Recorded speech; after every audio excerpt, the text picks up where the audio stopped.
The most successful people in the world somehow steal time to continue to read books. Even though they're running billion-dollar companies, they still read sometimes 1, 2, or even more hours every single day, because this is one of those crucial habits that can 10x your ability to do more in the world and live a greater life. I want to save you countless hours by sharing the 3 most impactful books that I've ever read. The first book is about managing money, and I wish I found this sooner, because the sooner I started living to these principles, the sooner my money started compounding in a much safer and consistent way. The Most Important Thing by Howard Marks. This book was one of the most clear books in how I should be thinking about investing. When I was younger, I always just thought money was made to be spent. So I never had more than a few $1,000s in my bank account. And if I did, I was always thinking about what is the next thing I'm going to purchase? What's the next trip I'm going to take? It was always burning a hole in my pocket. I started reading books like Rich Dad, Poor Dad, The Intelligent Investor, and I started to understand just some of the basics of not always spending your money and the idea of that if you invest it, it can start to make money for you. And if you really want to be financially free and be in a place where your finances don't cause you stress, then the more that you can have invested, the more relaxed and at ease you can be with the world. But until I read The Most Important Thing, I still didn't truly understand how I should be investing my money, how I could be thinking about what makes a good investment, and how much investment of time I should be thinking about my investment strategy. Howard Marks is considered one of the most intelligent investors in the world. He started a company called Oak Tree Capital, and his net worth is now over $2 billion.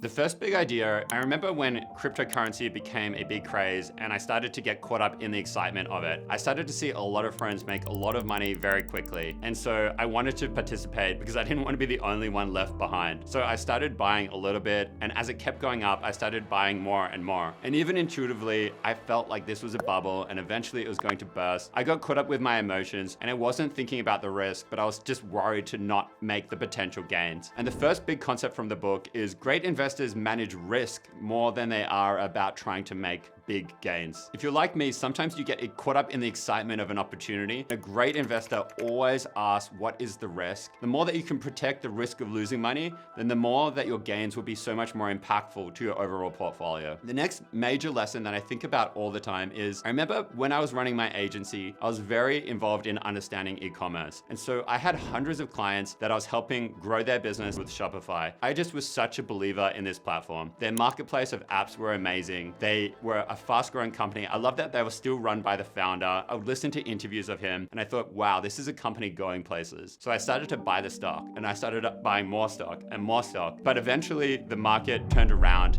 and that investment started to go down. And I thought I was a genius when it was going up. And when reading this book, I realized that there's no such thing as an investment that's so good that you can buy it at a bad price. Even if you buy the best company in the world, if it's 100 times overvalued, then it will never grow. The entry price matters. Don't just get caught up in the excitement of what could be. So the next big idea, where most decisions are driven by psychology first. Now, having been investing for over 10 years, I've seen a lot of patterns when it comes to the markets. I've seen people get really excited about different opportunities. You start to see these people everywhere.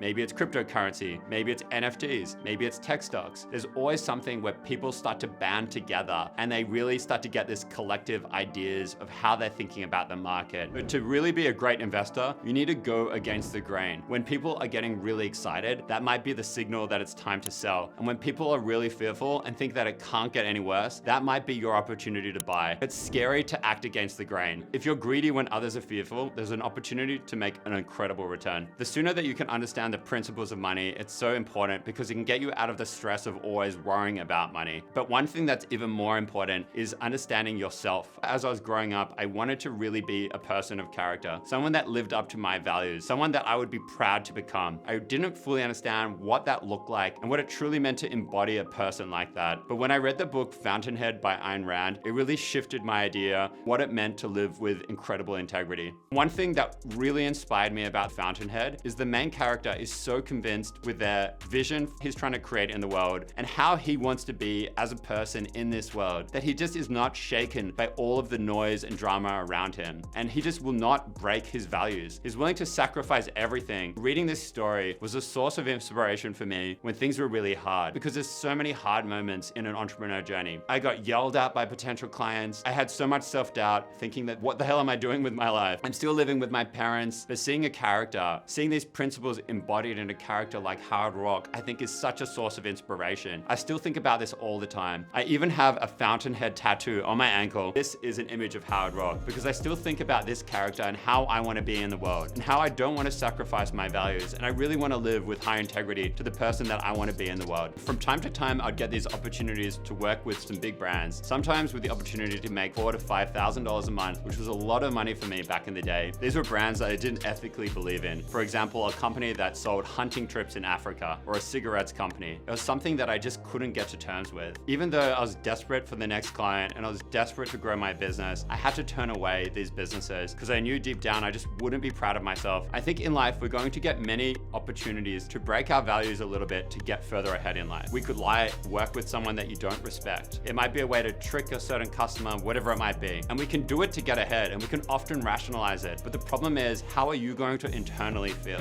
Howard Roark is like a representation of how to live with perfect self-esteem and super high integrity. But what does that actually look like practically? And what are the tenets of how to live with high self-esteem? Author Ayn Rand had actually dated a guy called Nathaniel Branden, who was considered one of the best psychologists in the world at the time. He wrote a book, The 6 Pillars of Self-Esteem. To this day, this has been the most high impact, best book that I have ever read. I've read it 7 or 8 times, and I've recommended it hundreds of times. It is a short read, but it is so powerful because the principles are simple, and if you follow them, I can almost guarantee you will have amazing, fulfilling life. This is not just my opinion. People like Oprah, Tony Robbins, and Warren Buffett all say that this book had a profound impact on their life. It is basically an operating system on how to have amazing self-esteem. That's just going to manifest in so much opportunity in the world. Naturally, people are going to be drawn to you. You're going to be taking the actions that you really want to take. You're going to be doing more in the world and feeling really proud about what you're giving to the world. There's so much that I could share from this book, but the thing that was most impactful for me was I realized in my life that there was opportunities where I had a certain value, but I just wasn't living up to that value. Maybe someone would say something that I didn't agree with. Maybe there was a path that I was going down, but I knew internally that it wasn't right for me, and I just wasn't being assertive enough and taking control of my life. And that was the big pillar that I realized I really needed to take control over. That's the beauty of this book. With the 6 pillars, you might find that 1 or 2 of them you're being a little bit weak on. By leveling up your consciousness on that pillar and how you can be more impactful, it's going to have a tremendous effect on your output in the world. How do you pick the next book that's going to change your life and turn that into real value, building a business that did $1 million in revenue and ultimately way more than that? Check it out in this video, and thanks for watching.